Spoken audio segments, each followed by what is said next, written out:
University, Chambogo.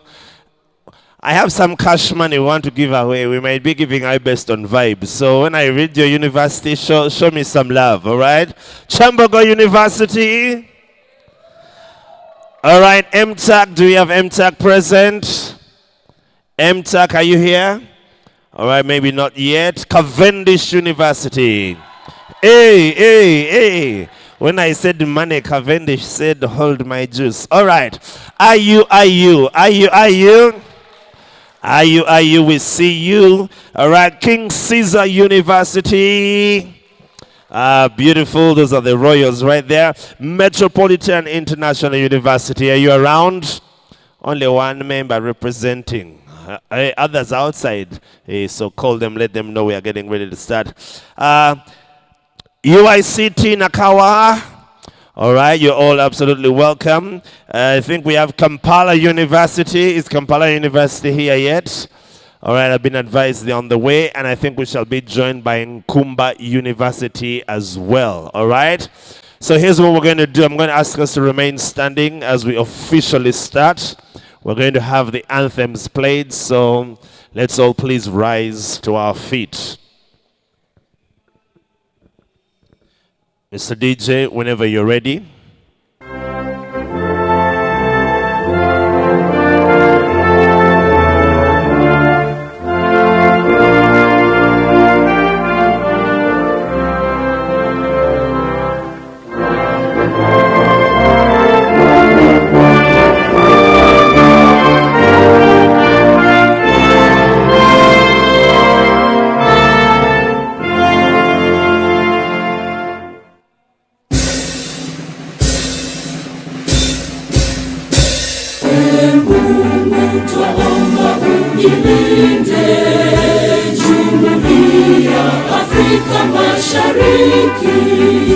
Tuwezeshe kuishi kwa amani, tutimize na malengo yetu.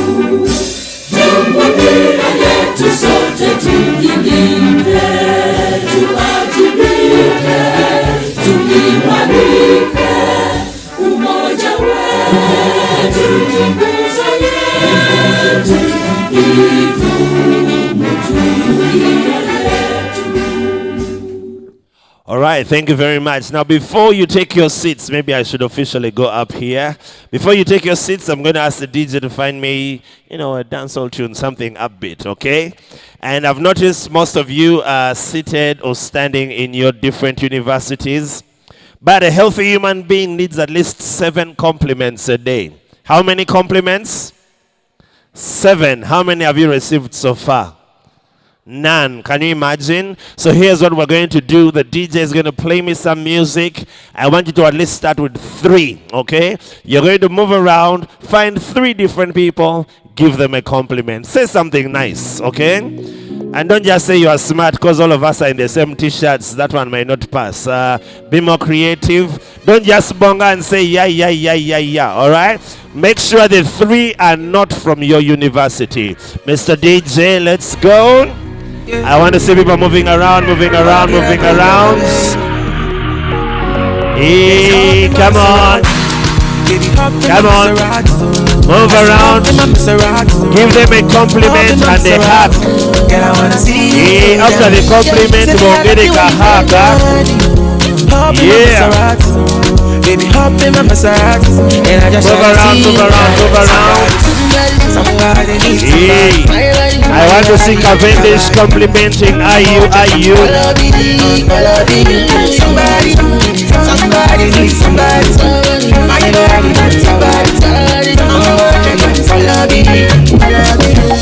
Would somebody tell Shawty what to call me? Show me. I'm Mr. Keep it on the 100.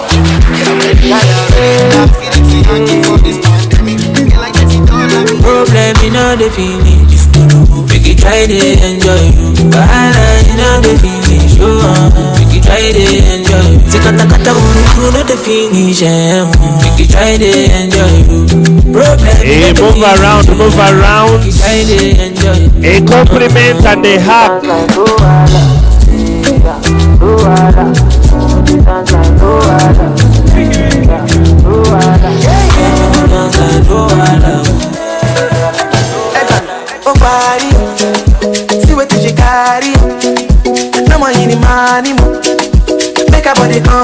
oh. Give it to me sharply, oh. Don't say for me, oh. Baila mami, oh. I could do this all night long. Don't, babe, carry me, they go, babe. Carry over, no, babe. Anything they enter for you. Don't, babe, carry me, they go, babe. Once you're done, you can take your seats. Once you're done with your 3, you can take your seats. Since 06, I've been writing this story. I know be OG, but if you ask them know me. All right, thank you, Mr. DJ. Thank you, Mr. DJ. Has everyone got a compliment? If you have not got a compliment, you can put your hand up and we change your neighbors. You can say change neighbor. All right, I can see the vibe has improved. I'm going to ask those of you who are seated at the round tables, at least tilt your chair so that you're facing the front. If you can tilt your chair so that at least you're facing the front. My friends from are you there? Hey, tilt your chairs a bit so that at least you are facing the front. All right, based on our program, we're supposed to have an official opening word of prayer, and I'd like to offer this microphone to a volunteer. Do I have any volunteer? Yes, sir, your hand was up first. Very good. Come and just tell us your name, tell us who you are, what you do, and go right ahead to give us an official opening word of prayer. What's your name, Sebo? I'm called Ngolobe Olbafos from Chambogo University. I do Bachelor of Mechanical and Manufacturing Engineering. All right. Kale, go right ahead and give us an opening word of prayer. Yes, let's humble ourselves for a word of prayer. Almighty ever living God, we come before you. We adore you. We thank you for the life you have granted to us. Come and be amidst us in each and everything that we are going to do. Come and be among us here so that we can give each and every information that we receive can be relevant to each and every one. Let us be able to benefit the society outside us. I pray this through our Lord Jesus Christ. Amen. Amen. Thank you so much, Sebo. You can put the mic there. Clap for him. He was a volunteer. I wish we had prizes to give away. Well, we want to thank all of you for coming and for showing up. I believe it's going to be a wonderful interaction. Some of you have traveled all the way, mountains of the moon. I don't know if anyone has traveled further than these guys. Mountains of the moon, can you just stand up one more time so we see you and acknowledge you and just celebrate you for coming all the way from, Fort Portal. Thank you so much. We'll get to know you in Pacos later, and we'll get to know each other better. But today, we're here for an inter-university HIV awareness day. We have quizzes, we have some keynote speeches to mention but a few. But just to guide us on the program, of course, a lot of our time has already been spent. But before lunch, we're going to have 2 main activities, or 3. Of course, we're going to have a few remarks from some of our colleagues here, from the ministry, from USID, from UNFPA, from PEPFAR. We'll also have a keynote address from a wonderful doctor who I'll be introducing in a short while. And we're going to close before lunch with our quiz. I believe different university members have already registered for the quiz, and the quiz masters are seated at the table over there. Please wave so that they can see you. Those are our judges and quiz masters. If you haven't yet registered and you'd like to be a part of it, feel free to consult them. But ladies and gentlemen, just to kickstart our program, I'm going to ask us to put our hands together for just to come and give context for this meeting, to give the objectives of the meeting. I'd like us to put our hands together for Dr. Wilford Kirunji, who is a Principal Medical Officer, HIV at the ministry.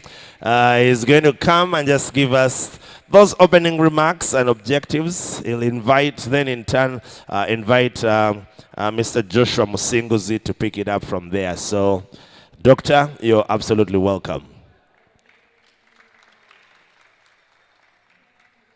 I don't know if you'd like to come up here, or please.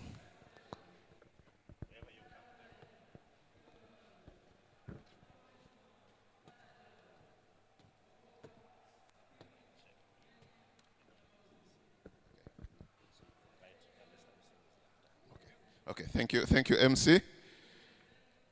Good morning, everyone. Good morning. Oh, what's up? I thought the vibe had picked up. Good morning, everyone. Good morning, sir. Okay, if you don't do that, I'm now going to greet each university separately. Good morning, Chambogo University. Not yet here.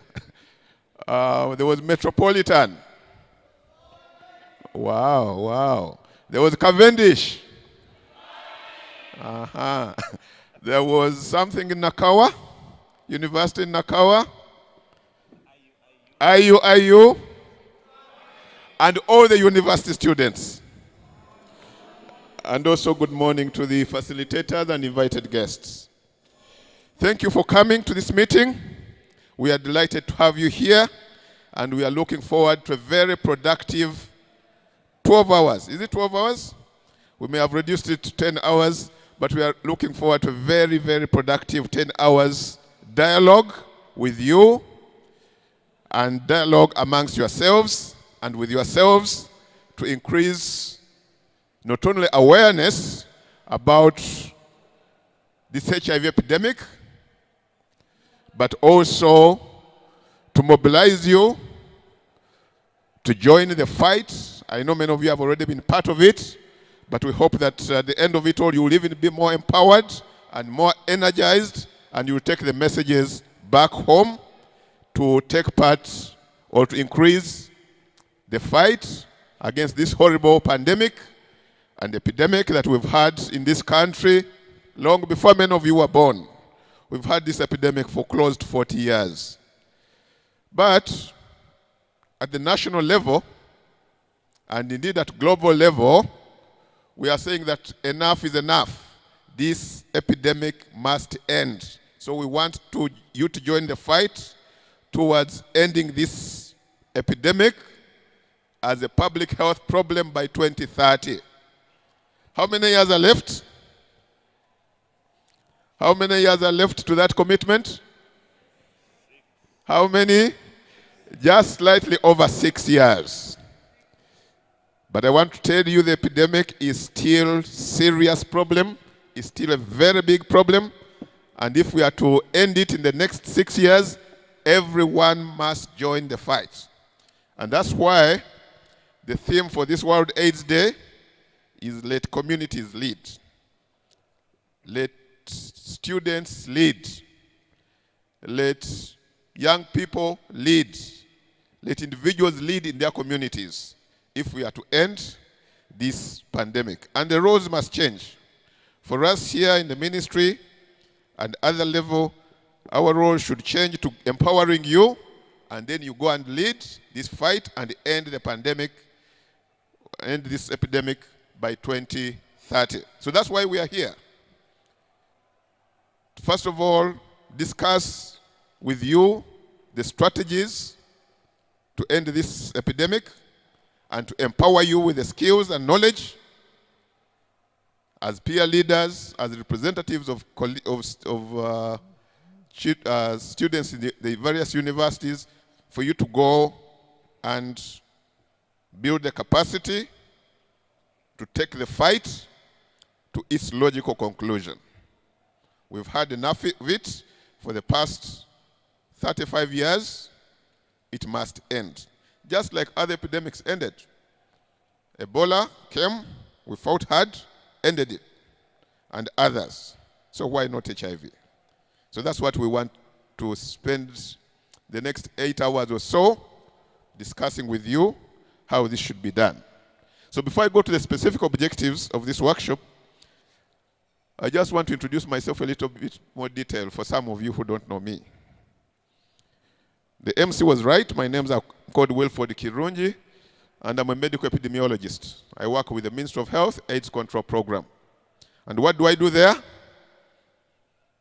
Yesterday, I agreed to change roles and start working more with young people. But I've not been working a lot with young people. My work has been tracking this epidemic, tracking the epidemic to see where it is concentrated, how big is it, how is it moving, are we reducing it, by how much have we reduced it? And that's what I've been doing for the past many years. Before many of you were born, I think, I started doing that work. And based on that, I want to tell you a few things. One, that this epidemic in Uganda is a serious one. As we talk, over 1.4 million people are living with HIV. Every year, we are losing about 17,000 people. 17,000. Is there any university with 17,000 students in Uganda? Yes, I think there are some. But 17,000 adults and children are being lost to HIV/AIDS. The new infections are still very high. They are 3 times the number of deaths. About 54,000 last year. Is that a small number? So, you see a problem. We are getting more infections in this country than deaths. What does that mean? Every year, we are adding. There's a net increase in the number of people living with HIV. What that means is that the epidemic is not under control. You cannot be controlling an epidemic that's increasing. We want to change this course in the next few years to reduce new infections so much that they fall below AIDS-related deaths. That's task number 1 we have as a country. If we do that, then we'll have attained epidemic control. And then we work gradually, or steadily, not gradually, towards ending the epidemic. But first, we have to attain what we call epidemic control. We must reduce new infections significantly. Now, this is going to be a tough task, because as you will learn later today, we are not just reducing new infections, we are also reducing AIDS deaths through providing better treatment, through diagnosing individuals and starting them on treatment early, giving them good treatment, encouraging them to adhere to treatment so that they live healthier lives. So we have a situation where new infections must fall below a decreasing number. Deaths are decreasing, and we also want new infections to fall below that. So we must then turn or bend the curve of new infections so much that it falls below the decreasing mortality. That's a big task, but I think it's achievable. And I want to tell you this. Here is the good news. Young people in this country demonstrated that containing AIDS or HIV is possible.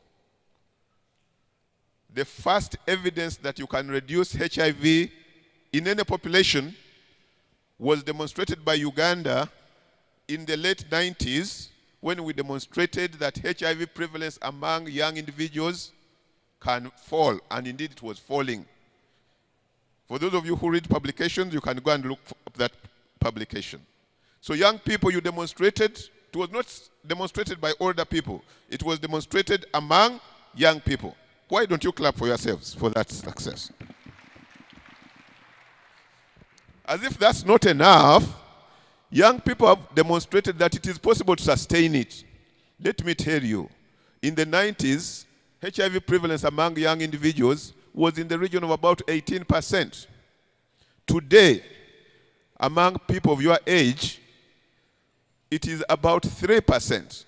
So you have demonstrated that you can maintain that consistent drop in new infections. Again, young people are giving us a lesson. Why not another big hand clap for young people?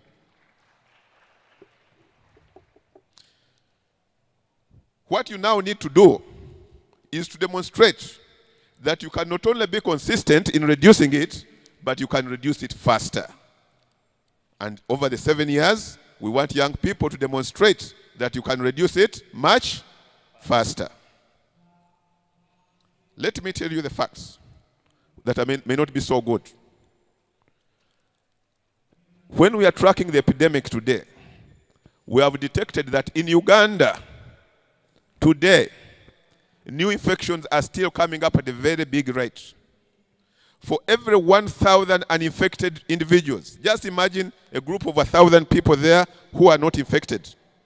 Every year, 3 of them, 3 out of 1,000 are getting infected. Forget the older infections, but we are talking of people acquiring new infections. 3 per 1,000. That is the statistics we have today.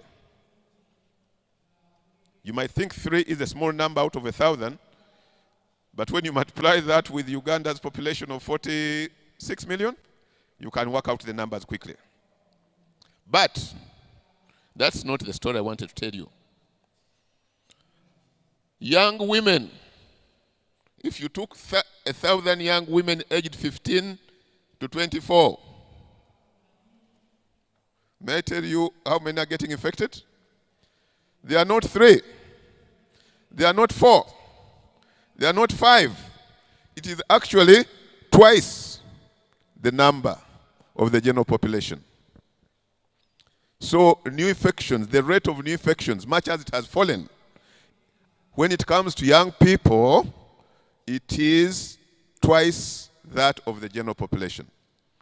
Is that good news? Is it? Is it a great thing to have young people having twice the risk of HIV compared to the general population? I want an answer from you. I've heard a few people say no, but it should have been a more resounding no. So the challenge is, we have to ask ourselves, why is it that young people have a disproportionate share of new infections? And I hope by the time we leave this meeting, we'll have got the answer. And once we know that, then we must ask ourselves, what should we do about it? So young people, especially young women, the risk of new infection is extremely high. We cannot end HIV epidemic unless we address this group. You people take part and ensure that we change that dynamic and change it real fast. We don't have a lot of time. The other bad news I would have to tell you, and I'm sorry to depress you early morning, is that apart from you people here perhaps, when you go out there and look at your age mates, about half of young people who are living with HIV have never tested. They don't know that they are infected. And in this, you are performing worse than older people, because older individuals, it's about 90%. Among young people, less than half, less than 50%, especially among young men. Why is that the case? Maybe you will discuss that in your groups and explain what are the barriers to testing and how can we overcome that. And how can you go back and help young people out there who have been exposed to the risk of acquiring HIV to get to know their status. Because once you know, you have the power. You can get into treatment and achieve virus suppression. So because the majority don't know, therefore a